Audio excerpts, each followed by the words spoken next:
Great Debaters Contest is brought to you by Safaricom M-Pesa.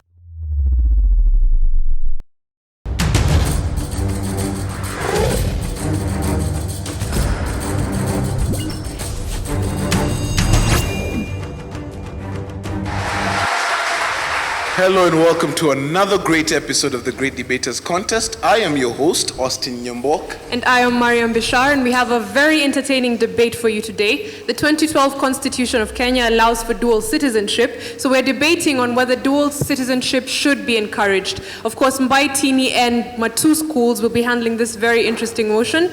Let's leave it to the debaters now. Proposal number 1. You have 3 minutes. I salute you all, ladies and gentlemen. I am Diana Wanza from Matuu Memorial. I would like to talk about dual citizenship. Why dual citizenship should be encouraged. Number 1, dual citizenship is the right to belong to 2 countries. Having citizenship from 2 countries. That is dual nationalism. So, you're going to find that when you're a dual citizen, you will have the ease to travel. Unlike when you're a citizen of one country, it will be somehow difficult, you know? So, if you're a dual citizen, you're going to enjoy the protection of both governments, of the either governments. If you have a problem when traveling, you can report your problem to one of the embassies, any of the embassies, you know? So you have the protection from both governments, you have the ease to travel to both of the countries where you belong, and you have a sense of belonging. You belong to both countries. You feel loved, you know, from the both governments. Then, you know, having dual citizenship will give you the ease to travel, in that you will find that you recently heard about the people who drowned in the Mediterranean Sea when they were escaping from their country. If they used dual citizenship, it would have been easier for them to travel. It would have been a safer means for them to travel to the other country instead of escaping, of which they even drowned because they did not have any other safer means to travel. So if they had dual citizenship, it would have been much easier for them to travel to their country.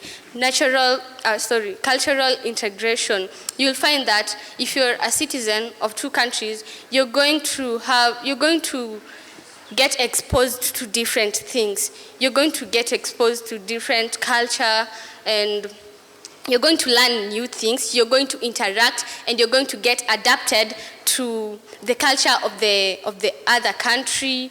You're just going to interact. You're going to get an exposure. It will feel good to know different things, to experience a different environment, you know, to learn about different foods. Instead, like, you know, if you're a citizen of one country, you're going to get used to your country so much. So if you have dual citizenship, you're going to get exposed to a different environment, you're going to get adapted to the other environment, and you're going to learn about different things. And another thing is national integration. You're going to find that if you're a dual citizen, if you must be a dual citizen, the two countries have to agree before you become a dual citizen. So it promotes national integration. If they agree you're going to be a citizen of both countries, the both countries will be in peace. That's why we're not going to have cases like xenophobia. Thank you. The opening statements by the opposition. You have 3 minutes. Hello guys, I'm Jonathan Wambua from the Mbaikini school. First and foremost, I would like to oppose my opponents who have said that dual citizenship encourages easy traveling. Let me start by asking them a question. Dual citizenship only supports belonging to 2 countries only. What about the other countries that you want to belong to? That is a question that you should answer yourselves. Dual citizenship is only for the rich. Just imagine a person in Turkana who wants to stay or to reside in the United States of America. He or she does not have the capital, does not have the money, does not have the funds to fund the traveling to United States of America. So I will strictly say that dual citizenship is for the rich. My counterparts have also said that it brings a sense of belonging. Let me ask you a question, my dear audience. A sense of belonging, and yet you are betraying your own country. What makes you want to move to that other country? What makes you admire the things in other countries, yet you have your own nation, whereby you can build it, you can develop it, you can bring more investors in the country and become a developed country. What is cultural integration? I will put it this way. Cultural integration is whereby you interact with other customs and tradition of the other countries. Last year, we had our women, our ladies, being stripped. Why? Because they have borrowed the customs and tradition of the developed countries. And if our ladies go to those countries, they will forget their customs and traditions. And more so, they will forget their relatives. That is why we have people who come from those countries they call Maju. When they come to our countries, they forget their relatives. They even forget their own language. They pretend they don't know their national language, that is the Swahili. So my dear audience, I'm standing and I will continue standing to oppose this motion. Dual citizenship should not be encouraged. Thank you. Time now for rebuttals. Proposers, you have 3 minutes. On to my first point, you are provided with 2 passports. As a dual citizen, you are allowed to carry both passports for the countries that you are citizen to. For example, if you are a citizen both in USA and New Zealand, you can travel more easily between the 2 countries. Having a citizen passport eliminates the need for long stay visas and questioning about the purpose of your trip. It also guarantees right of entry to both countries, which can be especially important if you have families to visit, if you are a student, and if you have business in either countries. On to my second point, a dual citizen can receive benefits and privileges offered by both countries. For example, they have access to 2 social services systems. You can have political rights such as voting in either countries. They are also allowed to work in either country without needing a work permit or a visa. And another thing is that you are allowed in either countries at the citizen tuition rate if you want to study there. And on to my third point, you have access to both government embassies. For example, when you are asked for identification during international travels, you can supply problems among officials, and one can travel both as a native citizen, thus avoiding the lengthy airport queues and questioning about your purposes. My question is, ask yourself, why do many countries accept dual citizen if it does not benefit that specific country? Thank you. Opposition, time for your rebuttal. You also have 3 minutes. I'm Matuu from the Mbaikini school. To begin with, there are restrictions of job opportunities that one cannot enjoy if you are dual citizenship. Being a member of the army, the Kenya Defense Forces, for example, you cannot be a citizen in another country because you are limited to the job that you're doing in your country. Being an army means you know most of the secret of the government, and that means you will not be accepted easily in another government for your roles that you play here in Kenya. In addition to that, dual citizenship is not an easy process, as many of you may think. For one, for instance, let's take an example of here in Kenya. For one to be registered as a citizen here in Kenya, you must stay indoors for more than 7 years, lawfully being a resident of Kenya. That means you will have time wastage moving to a country, staying more than the years that they require in a certain country of which I may not be sure of. That means you may have a heavy task. before you. And immediately you get your registration as a citizen of that country, that does not mean you leave the country. It means you stay in, boarded by the laws of that country. Again, being a dual citizen, you're boarded by laws of different countries. For example, you're in Kenya, the same time you're also a citizen in the US. That means US laws bond you, and Kenyan laws also bond you. There are also services you can't enjoy in a government of such. Thirdly, to my proposal number 2, we talked about those people who go in higher education, those who are having dual citizenship. So to me, I don't understand what she meant, because I understand people, and most of the students we have here go abroad, and they are not dual citizens. You may also move as a student, go to the Oxford University, study, come back. That does not mean you become a citizen. Thank you.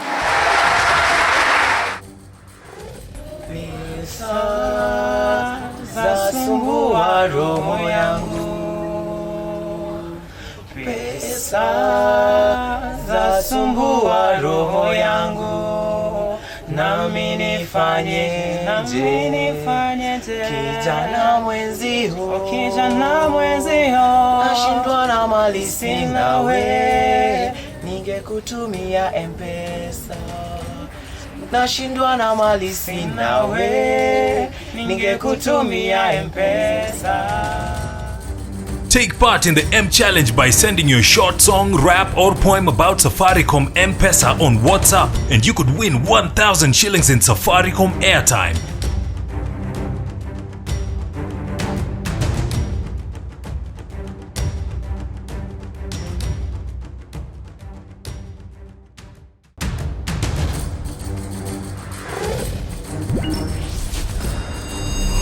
The proposers were asked if dual citizenship poses the challenge of split interest, which economies will dual citizens develop? You know, they have to choose between two. And the opposition have been asked to clarify on the issue of marriage and how it affects the citizenship of children. So we leave them now to tackle the questions.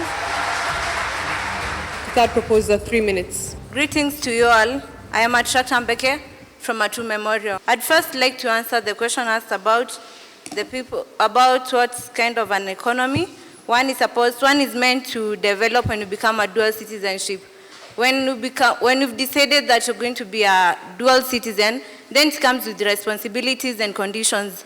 So if you choose to be a citizen of both countries, then why you obviously know the reasons why you chose the two countries. You know which country suits you best. At that point, you stand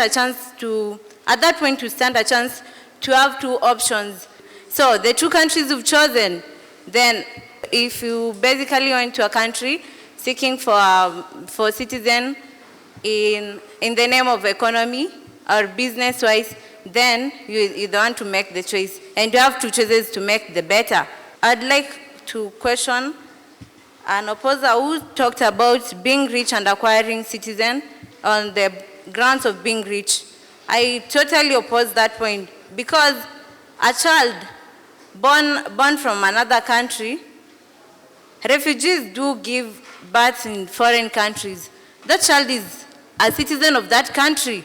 It doesn't make you rich for you to be a citizen. Some types of citizenship come automatically, such as birth. So when you tell us that you being rich, you're going to be a citizen, and the citizenship is based on being rich, then you're misleading us.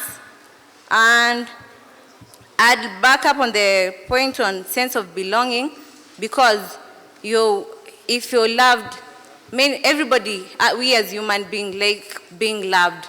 So if you've attracted attention and love from two countries, why are you not being happy? It's good, it feels secure.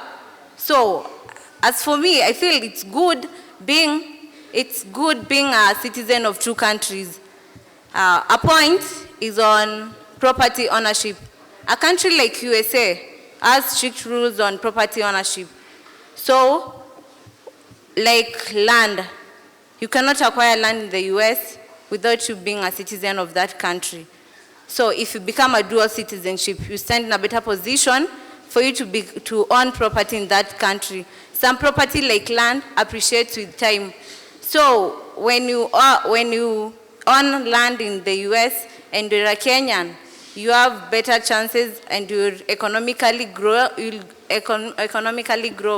So I'd like the opposers to cross to the other side and propose to the motion that says dual citizenship should be encouraged. After all, if dual citizen ever existed, it has to be good.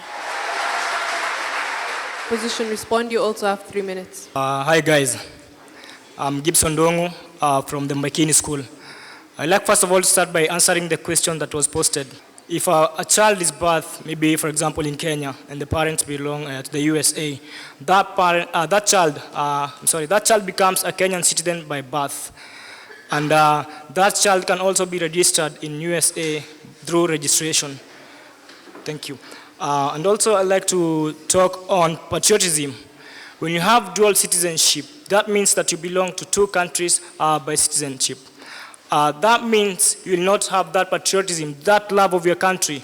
If your country is going through toughness, you may go out and try to hide in other countries, instead of sticking there and fighting for your country and being there for it. For example, I'd like to give an example on those guys on sports. For example, Oliech. I'm sorry to use his name. Oliech is a very good footballer and belongs to Kenya. But when he was playing in Qatar, he used to, post many things that he was supposed to be done, maybe pay for visas to come and play for a local team. If that guy had dual citizenship, do you think he will be coming to play for Kenyan team? No. He will just be playing in Qatar and staying there. I also want to talk on taxation. Through taxation, that's how government earns its revenue. And through taxation, when government earns its revenue, our economy is boosted. If you're going to allow people to have dual citizenship, that means that they're going to separate their businesses. You see, they're going to create empires outside our country and inside our country. That means we are not going to have our economic growth. If we allow them to do that, we're going to limit our chances of ever growing as a country. I want to also talk about enhancing our security. If a person has dual citizenship, that means he is entitled to Kenyan citizenship and maybe, for example, US citizenship. If anything happens in Kenya, if the security guys are interrogating about something, this guy can not be suspected because he has both citizenships. He can claim to be a Kenyan and he can claim to be a USA, so he can have easy movement from Kenya to outside countries. Thank you. I also want to talk about exploiting our natural resources. Those people requesting to have Kenyan citizenship from outside, they want to invest in Kenyan resources. Why don't we allow us Kenyans people to invest on our resources instead of allowing people to come from outside our country, get dual citizenship and start exploiting our resources just before our eyes? Even if they say people move to green pastures, I believe also that that dry pasture outside there can be watered and become green. So I believe that us as Kenyans, we can put our resources together and be mighty. Thank you. We'll now hear closing submissions, beginning with the proposition. You have 1 minute. Thank you once again. I feel that the opposition team has agreed us on the point on ease to travel. I think when we invest in other countries, that's part of, like such as imports, they give us taxes, and tax is part of the government's income. So when you discourage us from investing abroad, that shows some ignorance at some point.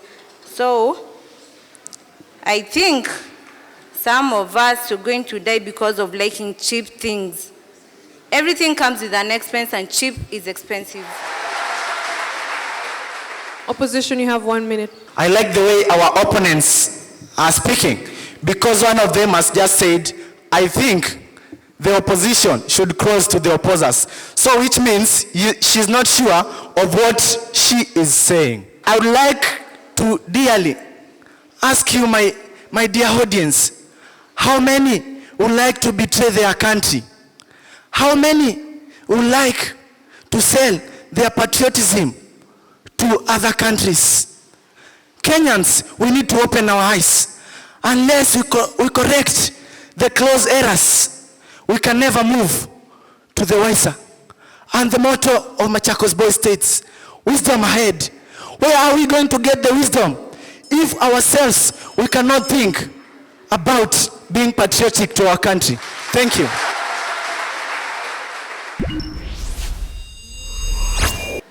Needless to say, I think it would have been safe for the two teams to just use simple, direct examples that we can understand without really having to dig deep to a lot of places that you went to in terms of the merits and the demerits. Lilian, your role is to cross-examine the team, and this also comes across to Joel as well. Of course, you tried a bit, but Lilian, we need to know that you listen to the other team, and so you come and try and tell us what are the weak places that they gave. A bit of monotony in delivery, but I believe you can do better if you really do some practice. To the two teams, I'd want to say this. This was not the expected result that we got. And I think we are unanimous as judges. There is more that can be done because we've had debates here and we have had others that have come across better. So kindly work on how you can really improve as debaters. Thank you. Mbaikini, you're making some very dangerous statements, and my comment is please don't use pedestrian arguments in such a motion. This is also an academic exercise, and the audience that is watching wants to learn from your presentation. So other than the sense of humor that you provided, there's still a lot of room for growth for your team. And the first speaker, Diana, you raised significant issues, but your last issue is what I liked, national integration and dual citizenship. I think that was a fairer point. What I'm trying to say is the stronger argument should come first, the weaker argument should come last. This was not a very good debate, not very good. And I'll advise the two teams to watch the Great Debaters Show on KBC Channel 1 between 6:20 and 6:50 to improve on your debating skills. Matuu School has 59.3%. Give them a hand. Mbaikini has 59.1. That makes Matuu School the winner of this debate. So from all of us here at the Great Debaters Contest, KBC Channel 1 and Safaricom M-Pesa, we'll catch you next time. I'm Austin Nyambok. And I am Mariam Bishar. Thank you for watching.